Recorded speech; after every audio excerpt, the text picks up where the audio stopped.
90% of the retail traders market में आके अपना लॉस इसलिए कराते हैं क्योंकि इन्हें मालूम नहीं होता कि जो स्मार्ट मनी है और जो बिग इंस्टीट्यूशंस है वो अपने बाय और अपने सेल पोजीशन को कौन से प्लेस पे एग्जीक्यूट करते हैं। अगर आपको ये बात पता चल जाए कि स्मार्ट मनी कहाँ से अपने बाय और सेल पोजीशन को एग्जीक्यूट कर रहा है तो आपके लिए ट्रेडिंग का गेम कम्प्लीटली चेंज हो जाएगा। और इसमें सबसे ज़्यादा इंपॉर्टेंट काम करता है सप्लाई और डिमांड जोन।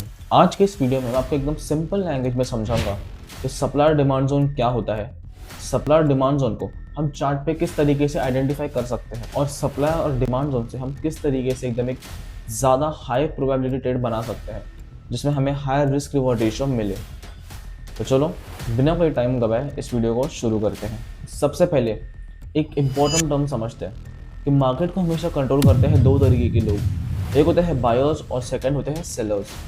बायर्स जब कंट्रोल में होते हैं तो प्राइस एक अपवर्ड मोमेंटम दिखाता हुआ बुलिश ट्रेंड को फॉलो करते हैं, और सिमिलरली अगर मार्केट में सेलर्स ज़्यादा हो तो प्राइस हमेशा एक डाउनवर्ड मोमेंटम को फॉलो करेगा, यानी मार्केट एक बेरिश ट्रेंड में होगा। तो फिर अभी समझते हैं exactly supply and demand zone का मतलब क्या होता है। तो सप्लाई डिमांड जोन और कुछ नहीं, बस फुटप्रिंट्स है जो स्मार्ट मनी लीव करता है किसी बिग मूवमेंट को शो करने के पहले। तो अब इस एग्जांपल के थ्रू एकदम सिंपल लैंग्वेज में समझो कि प्राइस यहाँ पे एक सीरीज ऑफ हायर हाई और हायर लो बनाता हुआ अपसाइड की तरफ मूवमेंट हम दिखा रहे हैं, ठीक है, जहाँ पे इसने कंटिन्यूस ब्रेकआउट स्ट्रक्चर दिया इस तरीके से कुछ। तो देखो ये जो रिसेंट ब्रेकआउट स्ट्रक्चर प्राइस ने दिया, तो ये जो इम्पल्सिव मूव यहाँ से स्टार्ट हुआ था जिसने इस ब्रेकआउट स्ट्रक्चर को इनिशिएट किया था, तो ये बना अपना डिमांड जोन।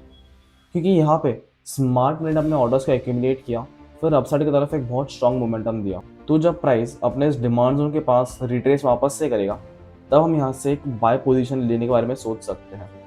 अब आप यहाँ से डायरेक्ट एंट्री ले सकते हो या फिर हम यहाँ से एक lower time frame confirmation entry लेने के बारे में सोच सकते हैं। और अभी सिमिलरली इस एग्जांपल के थ्रू समझो कि प्राइस जो यहाँ पर डाउन साइड की तरफ एक सीरीज ऑफ लोअर लो और लोअर हाई बनाता हुआ ब्रेक ऑफ स्ट्रक्चर दे रहा है, ठीक है, कुछ इस तरीके से।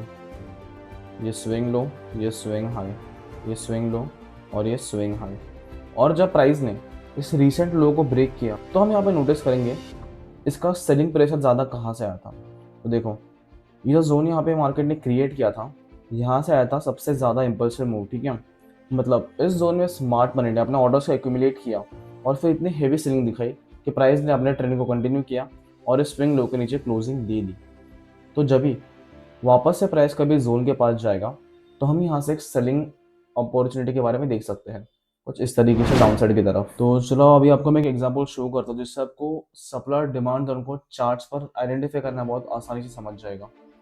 देखो प्राइस यहाँ पे एक series of first of all higher high higher low, ये हायर हाई और हायर लो बनाता हुआ अपसाइड की तरफ मूव करा था, लेकिन जैसे प्राइस ने इस स्विंग लो के नीचे क्लोजिंग दे दी, ये एक इंडिकेशन है चेंज ऑफ कैरेक्टर का। तो अब मेरा बायस जो पहले बुलिश था अब बेरिश की तरफ शिफ्ट हो चुका है, तो अब मैं दिखूंगा शॉर्ट लेने की तरफ।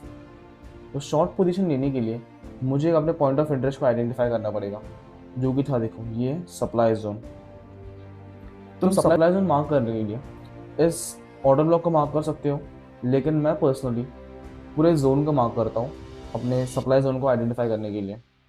फिर देखो वापस से प्राइस ने इसके नीचे क्लोजिंग दी, ये दिया एक break of structure downside की तरफ, और ये जो प्राइस ने यहाँ पे हल्का सा कंसोलिडेट किया था, ये बना मेरा एक नया सप्लाई जोन, जो कि देखो प्राइस ने यहाँ पे रिट्रेस किया, उस जोन को टैप किया और वापस से डाउन साइड की तरफ एक फॉल दिया।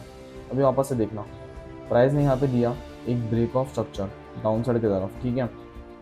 और ये जो प्राइस ने यहाँ पे कंसोलिडेट किया था, या फिर तुम कह सकते हो मैंने इस पर्टिकुलर बस इस ऑर्डर ब्लॉक को मार्क किया, तो देखो प्राइस यहाँ पे डाउन साइड की तरफ फॉल हुआ, यहाँ पे इसने लिक्विडिटी क्रिएट की, देखो इंटरनल लिक्विडिटी क्रिएट की, जैसे कि देखो ये ट्रेंड लाइन लिक्विडिटी और इन स्विंग हाइज और लोज के नीचे प्लेस की लिक्विडिटी। फिर प्राइस ने अपने सप्लाई जोन के ऊपर टैप किया और देखो बूम वापस डाउन साइड की तरफ एक बहुत अच्छा सा फॉल दिखाया प्राइस ने। और अभी यहाँ पे देखो जैसे डिमांड जोन के टाइम पे जैसे प्राइस ने इसके अलावा ब्रेकआउट स्ट्रक्चर दिया, यहाँ पे क्रिएट हुआ एक डिमांड जोन, देखो ये वाला। आप चाहे इस पूरे ऑर्डर ब्लॉक को मार्क कर लो या इस पूरे कैंडल को, मैंने तो इस पूरे कैंडल को मार्क किया था। और देखो जैसे प्राइस यहाँ पे वापस आया, उसने अपसाइड की तरफ एक अच्छा सा मोमेंटम दिखाया, ठीक है। और सिमिलरली जब प्राइस ने वापस से इसका वो क्लोजिंग करके एक ब्रेकआउट स्ट्रक्चर शो किया, तो देखो अभी यहाँ पे हुआ क्या, यहाँ पे जो मार्केट ने क्रिएट किया था ऑर्डर ब्लॉक, ये recent last candle before the up move, जिसने इस बड़े मूव को इनिशिएट किया था। देखो प्राइस यहाँ पे आया, इसके ऊपर टैप किया और देखो अपसाइड की तरफ वापस एक अच्छा सा मोमेंटम दिखाया। अभी जो हमारा थर्ड पॉइंट बचा है, जिसमें कि हमें ये देखना था कि हम अपने कैसे सप्लाई डिमांड जोन से एक high risk reward ratio entry बना सकते हैं। तो चलो इसके लिए आपको मैं एक एग्जांपल शो करता हूँ। तो ये देखो, प्राइस यहाँ पे एक सीरीज ऑफ हायर हाई और हाई लो बना था, अप ट्रेंड में मूव कर रहा था, ठीक है।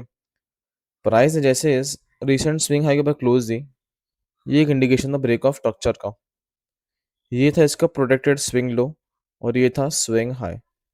ये इसने इस हाई के ऊपर की लिक्विडिटी ग्रैब कर ली और इसके बाद क्लोजिंग दे दी, यानी ट्रेंड बुलिश था। लेकिन देखो जैसे ही प्राइस ने इस प्रोटेक्टेड स्विंग लो के नीचे क्लोजिंग दे दी, ये एक इंडिकेशन था चेंज ऑफ कैरेक्टर का। चेंज ऑफ कैरेक्टर होने के बाद हमारा मोमेंटम बुलिश से बेरिश की तरफ मूव हो चुका था। तो अब मैं जो भी ट्रेड लूंगा वो रहेगा बेरिश साइड का। बेरिश साइड पे ट्रेड लेने के लिए हमें अपने पॉइंट ऑफ इंटरेस्ट को मार्कआउट करना है। तो इसलिए यहाँ पे मैं अपने सप्लाई जोन को फाइंड आउट कर रहा था कि कौन सा जोन बेटर है जहाँ से मैं एक शॉर्ट पोजीशन बना पाऊँ। तो अगर आप गौर से नोटिस करोगे तो देखो प्राइस ने यहाँ पे दो दो सप्लाई जोन क्रिएट किया है। एक तो है ये वाला और सेकंड है देखो ये वाला। एज अ बिगनर ट्रेडर अगर आप कंफ्यूज हो कि हमें कौन सा पॉइंट से एंटर करना है, तो बहुत सिंपल है भाई। अपने फिबोनाची इंडिकेटर को लो, इस हाई से इस स्विंग लो को मार्क करो और देखो जो सप्लाई जोन हमारा प्रीमियम लेवल में है वो हमारा वैलिड सप्लाई जोन है, और जो कि डिस्काउंट जोन में है उसे मैं हटा दूंगा, वहां से मैं ट्रेड नहीं लूंगा। और यहाँ पे एडिशनली प्राइस ने एफवीजी क्रिएट किया है और ये देखो काइंड ऑफ एक डबल टॉप यहाँ पे प्राइस ने क्रिएट किया है, जिसके अब प्लेस रहेगी लिक्विडिटी। तो देखते हैं प्राइस यहाँ पे कैसे रिएक्ट करता है। तो देखो जैसे प्राइस अपने सप्लाई जोन के अंदर टैप इन हुआ, मैं शिफ्ट था लोअर टाइम फ्रेम पे कंफर्मेशन एंट्री लेने के लिए। और इस टाइम पे लंदन मार्केट भी ओपन हो चुका था, तो इसलिए मैं वेट कर रहा था lower time frame confirmation entry का। तो देखो यहाँ पे प्राइस ने फर्स्ट ऑफ ऑल एक छोटा सा ब्रेक ऑफ स्ट्रक्चर दिखाया और यहाँ पे दिखाया एक change of character. Change of character होने के बाद मैं shift of 5 minute time frame पर, यहाँ पे मैंने एंटायर फेयर वैल्यू गैप को यहाँ पे मार्क कर लिया। और जैसे ही प्राइस इस एफवीजी के ऊपर टैप होगा, यहाँ पे मैंने शॉर्ट एंट्री लूंगा। मेरा स्टॉप लॉस प्लेस रहेगा एस हाई के ऊपर। और अगर बात करूँ टारगेट की, तो ये जो स्विंग नो मार्केट ने यहाँ पे क्रिएट किया था, यह रहेगा मेरा फर्स्ट टारगेट लेवल। तो देखते हैं यहाँ पे प्राइस ने कैसे प्ले किया। देखो प्राइस ने अपने एफईजी को फिल कर लिया और देखो यहाँ पे प्राइस ने कैसे अच्छा मोमेंटम दिखाया डाउन साइड की तरफ।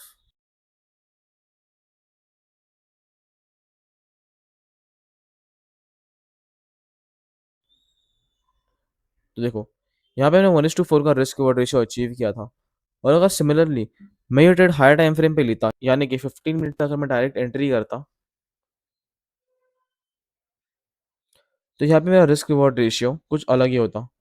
समझो अगर मैं यहाँ से डायरेक्ट एंट्री लेता, तो यहाँ पे थी मेरी एंट्री, इस हाई पे प्लेस रहता मेरा स्टॉप लॉस और टारगेट लेवल जो सेम यहाँ पे मार्क किया था। तो देखो जो कंफर्मेशन एंट्री लेके जिस ट्रेड में मैंने 1:4.5 का ऑलमोस्ट रिस्क रिवॉर्ड रेशियो बनाया, वहीं पर डायरेक्ट एंट्री लेके मैं 2.7% बना था, ठीक है। सो ये था importance lower time frame confirmation entry का। तो सबसे इंपॉर्टेंट फर्स्ट पॉइंट है कि अपने मार्केट स्ट्रक्चर को आइडेंटिफाई करो। सेकंड, और पेशेंटली वेट करो कि प्राइस कब वहां पे आके उस एरिया को टैप करेगा। और लंदन और न्यूयॉर्क सेशन में जाकर वहां से एक lower time frame confirmation entry लो। एसएमसी के रिलेटेड ऐसे ही एजुकेशन कंटेंट के लिए और ट्रेड ब्रेकडाउन के लिए इस चैनल को जरूर सब्सक्राइब करना और वीडियो को लाइक करना मत भूलना, और इस वीडियो को अपने ट्रेडर दोस्त के साथ जरूर शेयर करना। Thank you.